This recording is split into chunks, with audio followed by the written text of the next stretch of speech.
It's based on the Baal Shem Tov Kodesh, Rabbi Nachman's Alter Zayde. But he came up with the concept of maybe it was before him, but in terms of bringing it back down into the world that people would learn it, the concept of the heartbeat is the symbol of how life is in reality. That we're saying there's ups and downs, there's highs and lows. Yeah, you read it, and Eliezer, you read it. There's a whole up and down in life. We just had that with Motzi Shabbos Slichas, big learning session this morning, and then amazing everyone turned up, and then by this time of the day you're tired, and that's going to be the whole Umanitis that people are going to go through. I remember that people get sick from Uman, and I don't just mean physically, I also mean like the highness of being around so many people and experiencing such a high, and then it's this big baligan to get out of there. And every year recently it's just got more and more for whatever reason. But the Nakuda is that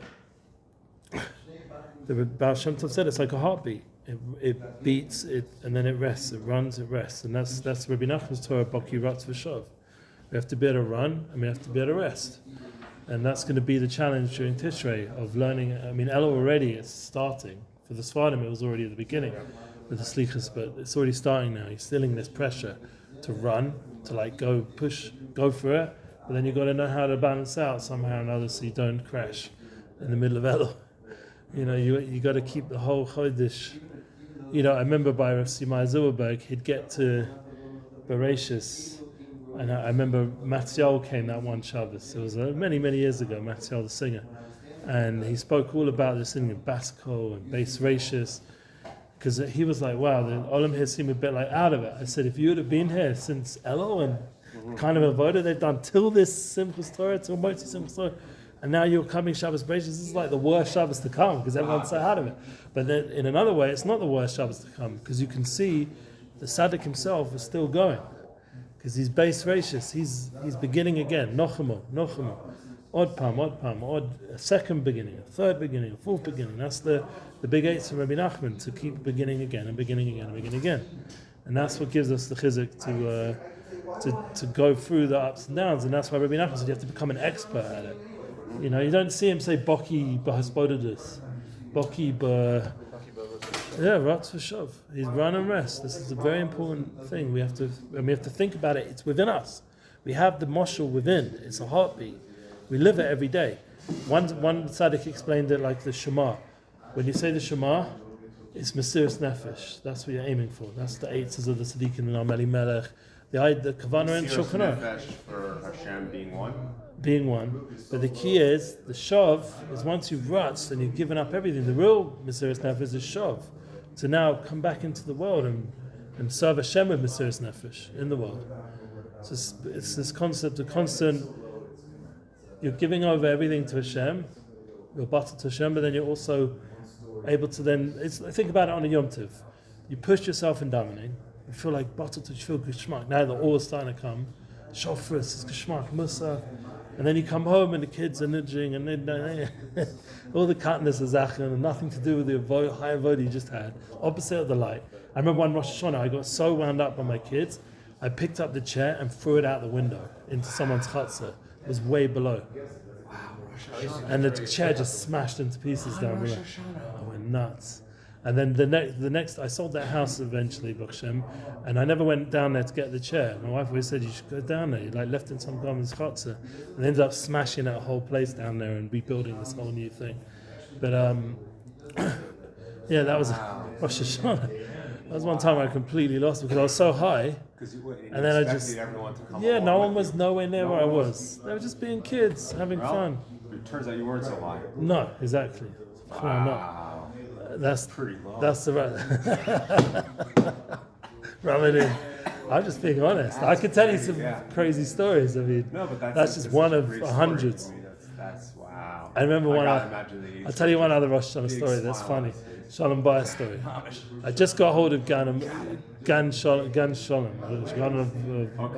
of Peace from BORUCH. I just got hold of it. I think Nissan Black was the one. I don't remember how I got hold of it, but I think I've already been to have gone on Emuna, but Gan Shalom I hadn't got into yet.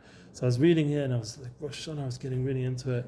And I came home and I told this whole story about how the husband put the wife first. And I remember I was coming home in those days, just before Shkir to eat the Suda. My wife had little pitsy kids, and I was never home the rest of the time. Like I was never home. I was always with tzaddikim or helping kids on the street. I was saving the world, but nothing to do with my family. Yeah.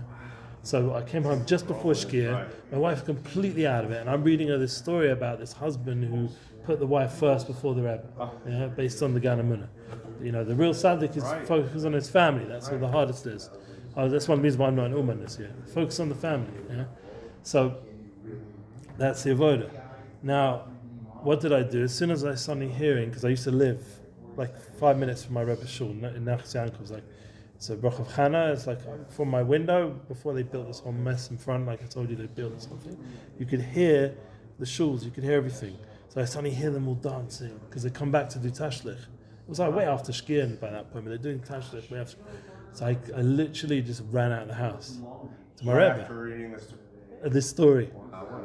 Now I come back after Yom Tov, yeah, after this high tashlich, and now I don't know what I was doing, like Seftas Yom Tov and the Nila Sachag, I don't know, whatever, flying around. I come back home, and my wife's lying in bed, like crying, I don't know what, and there's chocolate milk all over the walls, yeah, because they used to have these bodies of chocolate milk, and one of the kids must have spritzed it. So I came home and started singing and started cleaning it, feeling like I'm a tzaddik, you know. Come home and I'm cleaning the walls, and my wife's like comes running in, grabs this big huge tub filled, because we used to have a lot of guests, filled with salmon juice, whatever's left over, and picked it up and threw it at me. And then she slid it and went flying into me and we all just fell on the floor with this salmon everywhere. Like, that's actually kind of cute. It was a real love story. And we're still married. That's the biggest story. I got 100 mice like this. How did those guys do it? Who, my kids? No, the guys at Toshler. These husbands, I don't know. How do they do it? I used to ask. They have so much family support. Their wives are more friendly with their sisters and their mothers, and they don't care about the husbands that much. Like the husbands, they have like a minimal like connection when they need or when they do. I'm not speaking for them for sure. Maybe their husbands, when they are with them, are mamish gavoldik. They're fully focused. They've got no phones, no distractions. They're like 100% dialed in. So then the time the wife gets from the husband is so amazing that then they can be flying around. Yeah, I don't know. I'm just trying to imagine how. Yeah. But you know, they have an amazing network, and you know, I don't have that. So if I disappear, right now my son's like been phoning us. Like he's literally, I don't want to say these words, but it's a MASHA be healthy. He's CRAPing himself, literally, like going to the bathroom all the time, and because he's going into Lebanon and it's mamish pachad, because it's a whole different, and he knows all the intel. He knows the Intel, what kind of terrain it is. My son's getting it's open terrain, it's mountains. He can't wait. Oh, he's excited, yeah. He's fresh and he doesn't have as much combat Oh, experience. yeah, my son's been like 10 months and 11 months, and I was like, he's burnt out, they're tired. I don't blame. They're tired.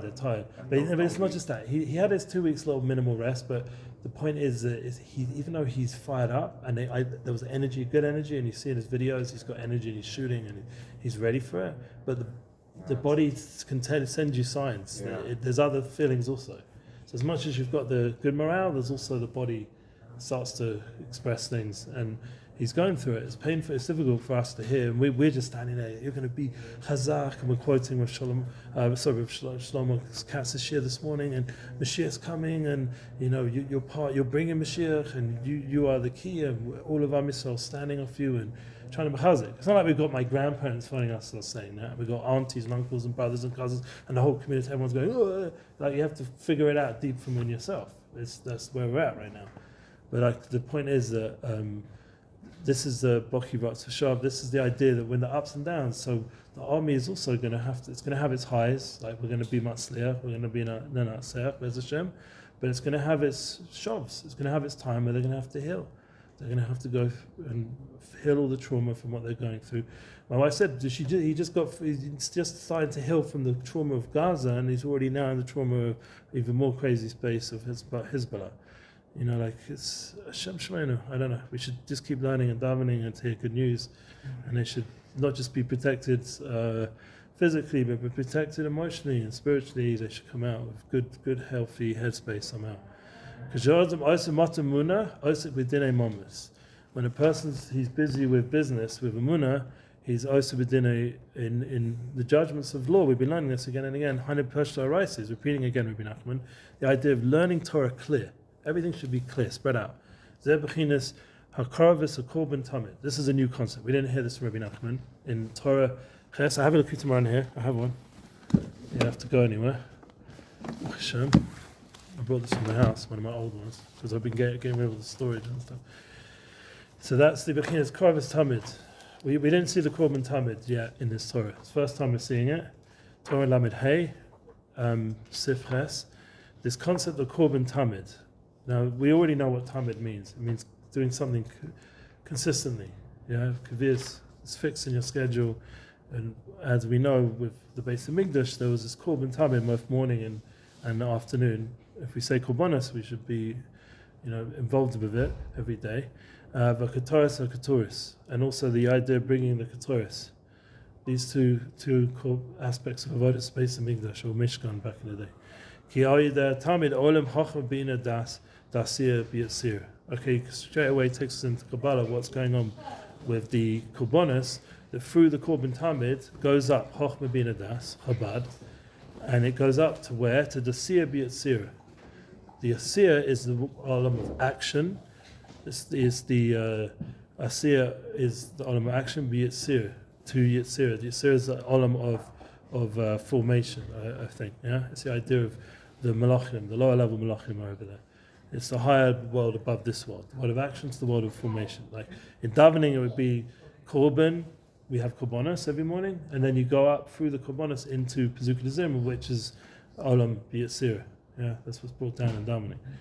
And all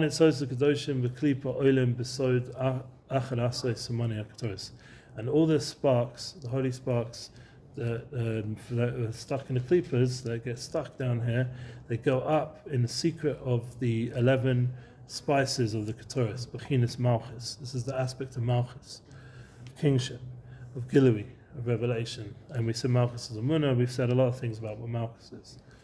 Okay, so the Tamid lifts up Chabad, from Asir to Yitzir, from one world to a higher world, from the world of action to the world of formation. And the Ketoris takes out the sparks in the secret of the 11 spices that are in the Ketoris. We say it every day, hopefully. And this is the aspect of Malchus. I don't know how he's going to connect this, but he will.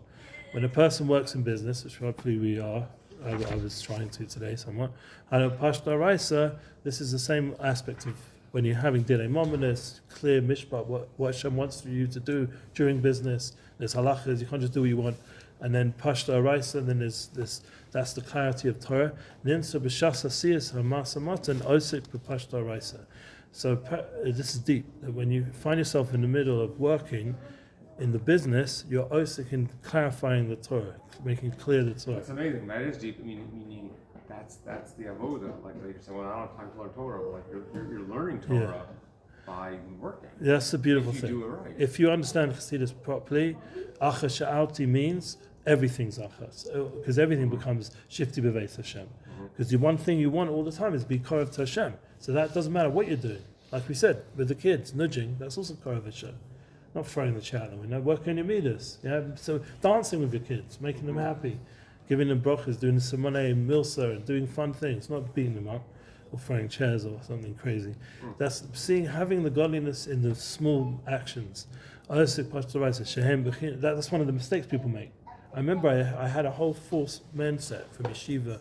Everything's bittul zman and it's bittul Torah, and it's sheker. It's not healthy. I know there's truth to it, but if it makes you into a crazy person and takes away your simcha and you're no longer seeing Hashem in your life, that's not Torah. That's not Yiddishkeit. Yeah, it's a big mistake. Hashem Shemein from that Toos, that mistake. Shem bechinas matas mekanen b'yitzira. Okay, I don't know what all these things are, but there's an aspect of matas. Matas, I think we've had it before in I think one time actually. He's the what's it called? We learned this. Yeah, the angel. We learned this once in Likutei Moharan together actually. We actually learned. It's Shkocha Brothers. The last time we actually, one of the times we learned was this about this angel who elevates everything. It picks everything up. Yeah, Mekanin b'Yitzira in the world of Yitzira. It's in the world of Malachim, Matas. So you can look underneath what it means, if you want. remember, there's different worlds. Mostly this world is not good, yeah. And then the world of Yitzirah starts to get more into muta asa, this whole thing, yeah, kosher, treif, Torah, tameh. And the avoda is to try clarify the matas, this angel, matashron, as we said, the shame. This is a sar upon him that takes out and elevates everything above. So it talks about it below, underneath. It's a deep concept what this angel is. But the point is, you're going through all the different dinim of what's allowed, what's not, and that clarifies and that elevates. Nimsa shechachma bin adash shelo basiyas amasa matan olim b'yitzirah. That's the concept of when we find the chacham bin adash of this world. If we're doing business in the right way, it goes up to this world of Yitzirah. Hainu l'pshata araisa. And behold, that is clarifying Torah, because we just said you're clarifying everything of this world. So it's not just bad. You're suddenly taking out, again, everything has its Seder. Seder Mishnayos is all about saying what's kosher, what's asa, that part of the Torah, which is halacha. Everything should be clear. But that's one of my Rebbe said, the same Rebbe, he said, Rov Torah is clear. Majority of Torah is actually pshat. You don't have to make it so complicated. Most of Yiddishkeit is actually clear what we have to do. Fine, there's machlokas, there's sugyas which are more complicated, but the majority of it, we can have simcha knowing that we're doing the Ratzon Hashem. Yeah. It says the kedusha sheish b'toch akum atzas shivsivas Yerushalayim, and we had this concept before. There's sparks of holiness that are in the non-Jewish lands, the surrounding Yerushalayim. Olim b'chinas Emuna. We have to elevate them through Emuna. Nikra Yerushalayim Malchus. Yerushalayim is Malchus. Because there comes in Neufel. There's things that go up and there's things that go down. This is what we're talking about at the beginning, the ups and downs. When there's a churban in Yerushalayim, it's a churban in Emuna, churban Yerushalayim.